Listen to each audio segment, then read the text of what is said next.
नमस्कार, सत्यदर्शन न्यूज मध्ये आपले स्वागत आहे. मी पायल शहा. एक नजर टाकूया आजच्या ठळक घडामोडीवर. स्वर्गीय जवाहरलाल दर्डा यांच्या पुतळ्याच्या अनावरण प्रसंगी मुख्यमंत्र्यांनी व्यक्त केल्या भावना.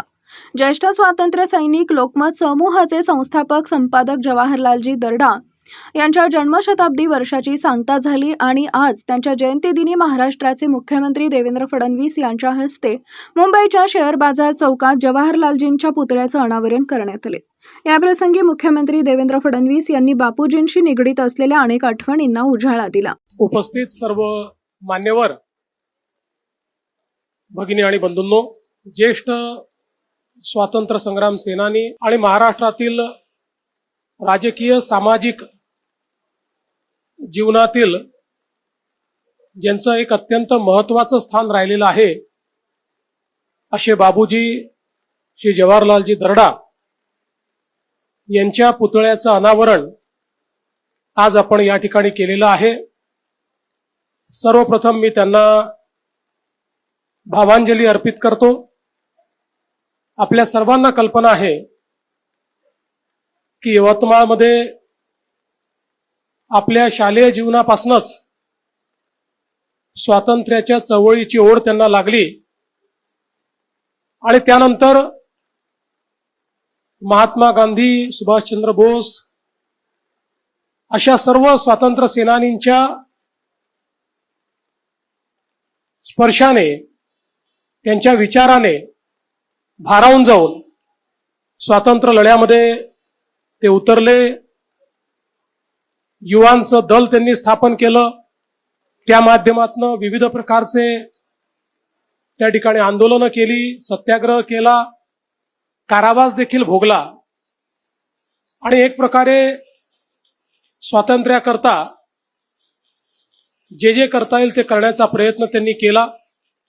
स्वातंत्र्योत्तर काळामध्ये सामाजिक राजकीय जीवनामध्ये त्यांनी महाराष्ट्राचे मंत्री म्हणून दीर्घकाळ अतिशय उत्तम काम केलं आणि विविध खात्यांचं काम करताना त्या खात्यांमध्ये त्यांनी एक आपल्या कामाची छाप ही सोडलेली आपण पाहिली.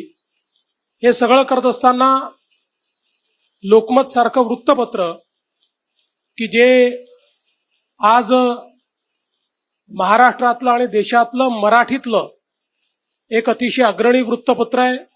हिंदी, इंग्रजी, डिजिटल सर्व प्रकारची माध्यमं जी आहेत त्यामध्ये लोकमत आपल्याला पाहायला मिळतो. त्या लोकमतची नीव ठेवण्याचं काम, त्याला मोठं करण्याचं काम आणि लोकमतला खरं लोकमत करण्याकरता लोकाभिमुक्त आणण्याचं काम हे बाबूजींनी केलं. आज आता तिसरी पिढी, चौथी पिढी ही देखील या ठिकाणी आपल्याला ऍक्टिव्ह दिसते. विजय बाबू आणि राजेंद्र बाबू हे दुसऱ्या पिढीचं प्रतिनिधित्व करतात.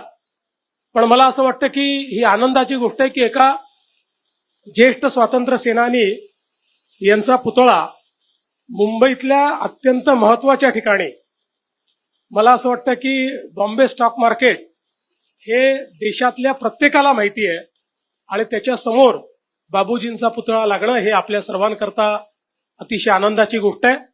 मी या कार्यक्रमाकरता आम्हाला सगळ्यांना आपण निमंत्रित केलं त्याबद्दल आपले आभार मानतो आणि माझे 2 शब्द संपवतो. धन्यवाद. जय हिंद, जय महाराष्ट्र.